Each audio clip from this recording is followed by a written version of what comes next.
ಎಲ್ರಿಗೂ ನಮಸ್ಕಾರ. ನನ್ನ ಚಾನಲ್ಗೆ ವೆಲ್ಕಮ್ ಬ್ಯಾಕ್ ಅಂತ ಹೇಳ್ತಾ ನನ್ನ ಚಾನಲ್ನು ಸಬ್ಸ್ಕ್ರೈಬ್ ಮಾಡ್ಕೊಳ್ಳೋದು ಬೇಗ ಹೋಗಿ ಸಬ್ಸ್ಕ್ರೈಬ್ ಮಾಡ್ಕೊಬಿಡಿ. ಇದು ಸೆಕೆಂಡ್ ಟೈಮ್ ನಾನು ನಿಮ್ಮೆಲ್ಲರೂ ಕೂಡ ಹನುಮಂತ ನಗರಕ್ಕೆ ಕರ್ಕೊಂಡು ಹೋಗ್ತಾ ಇದ್ದೀನಿ. ಆತ್ಮಲಿಂಗೇಶ್ವರ ಪುಣ್ಯ ಕ್ಷೇತ್ರಕ್ಕೆ ನಾನು ಇವತ್ತು ನಿಮ್ಮನ್ನ ಕರ್ಕೊಂಡು ಹೋಗ್ತಾ ಇರೋದು. ಬಹಳ ಚೆನ್ನಾಗಿದೆ. ಏನಾದ್ರು ಹೋಗಬೇಕು ಮಕ್ಕಳನ್ನ ಕರ್ಕೊಂಡು ಅಂದರೆ one of the best place ಅಂತ ಸಜೆಸ್ಟ್ ಮಾಡ್ತೀನಿ. ಯಾರೆಲ್ಲ ಮಂಡ್ಯದಲ್ಲಿದ್ರಂತೂ ಅವ್ರಿಗಂತೂ ಇದ್ರ ಬಗ್ಗೆ ಕಂಪ್ಲೀಟಾಗಿ ಗೊತ್ತೇ ಇರುತ್ತೆ. ನಾವೆಲ್ಲ ಕೂಡ ವಿಸಿಟ್ ಮಾಡಿರ್ತೀವಿ ಹನುಮಂತ ನಗರಕ್ಕೆ. ಇನ್ನು ಯಾರೆಲ್ಲ ವಿಸಿಟ್ ಮಾಡಿಲ್ಲ ಖಂಡಿತವಾಗ್ಲೂ ವಿಸಿಟ್ ಮಾಡಿ. ಹನುಮಂತ ನಗರಕ್ಕೆ ಬಸ್ ಫೆಸಿಲಿಟೀಸ್ ಕೂಡ ಇದೆ. ಮಂಡ್ಯ ಟು ಮಳವಳ್ಳಿ ಬಸ್ ಹತ್ತಿರ ನಿಮಗೆ ಸ್ಟಾಪ್ ಕೂಡ ಕೊಡ್ತಾರೆ. ಸೊ ಎಕ್ಸ್ಪ್ರೆಸ್ಸೇ, ಬೇಗ ಬರಬಹುದು, ಬೇಗ ವಿಸಿಟ್ ಕೂಡ ಮಾಡ್ಬೋದು. ಅಷ್ಟೇ ಚೆನ್ನಾಗಿರುವಂತಹ ಟ್ರಾನ್ಸ್ಪೋರ್ಟೇಷನ್ ಫೆಸಿಲಿಟೀಸ್ ಕೂಡ ತುಂಬಾ ಚೆನ್ನಾಗಿದೆ. KM ದೊಡ್ಡಿಗೆ ನಿಯರ್ ಆಗಿದೆ. ಸೊ ಈ ವರ್ಷ ಅಂತೂ ನಾನು ತುಂಬ ವರ್ಷ ಆದಮೇಲೆ ಇಲ್ಲಿಗೆ ಹೋಗಿರೋದು. ಆ್ಯಂಡ್ ನಂಗೆ ತುಂಬ ಖುಷಿ ಆಗುತ್ತೆ. ಇಲ್ಲಿ ಪ್ರತಿ ಸಲ ಬಂದಾಗಲೂ ಏನೋ ಒಂಥರ ಪಾಸಿಟಿವ್ ವೈಬ್ಸ್ ಇಲ್ಲಿರುತ್ತೆ. ಆರಾಮಾಗಿ ಟೈಮ್ ಸ್ಪೆಂಡ್ ಮಾಡ್ಬೋದು. ಒಳ್ಳೆ ನೇಚರ್ ಇದೆ, ಒಳ್ಳೆ ಪಾರ್ಕ್ ಇದೆ. ಮಕ್ಳಿಗಂತೂ ಒಳ್ಳೆ ಟೈಮ್ ಸ್ಪೆಂಡ್ ಕೂಡ ಮಾಡಬಹುದು. ಏನೆಲ್ಲ ಇದೆ, ಇವಾಗೆಲ್ಲ ಏನೇನಾಗಿದೆ ಅಂತ ಕಂಪ್ಲೀಟಾಗಿ ಹಾಕಿದ್ದೀನಿ, ನೀವೇ ನೋಡಿ.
ಸೊ ನೋಡಿದ್ರಲ್ಲ, ಇದನ್ನು ನೋಡ್ತಾ ಇದ್ದರೆ ಎಷ್ಟು ಖುಷಿಯಾಗುತ್ತೋ, ನೀವು ಡೈರೆಕ್ಟಾಗಿ ನೋಡಿದಾಗಲೂ ಕೂಡ ಅಷ್ಟೇ ಖುಷಿಯಾಗುತ್ತೆ.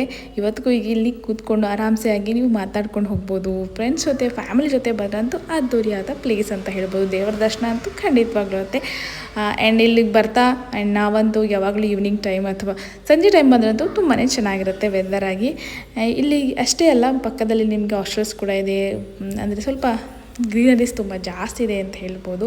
ಆ್ಯಂಡ್ ಇದರಲ್ಲಿ ನಿಯರಲ್ಲೇ ಒಂದು ಪಾರ್ಕ್ ಇದೆ, ಅದನ್ನು ಕೂಡ ನಾನು ನಿಮಗೆ ತೋರಿಸ್ತೀನಿ ಇವಾಗ.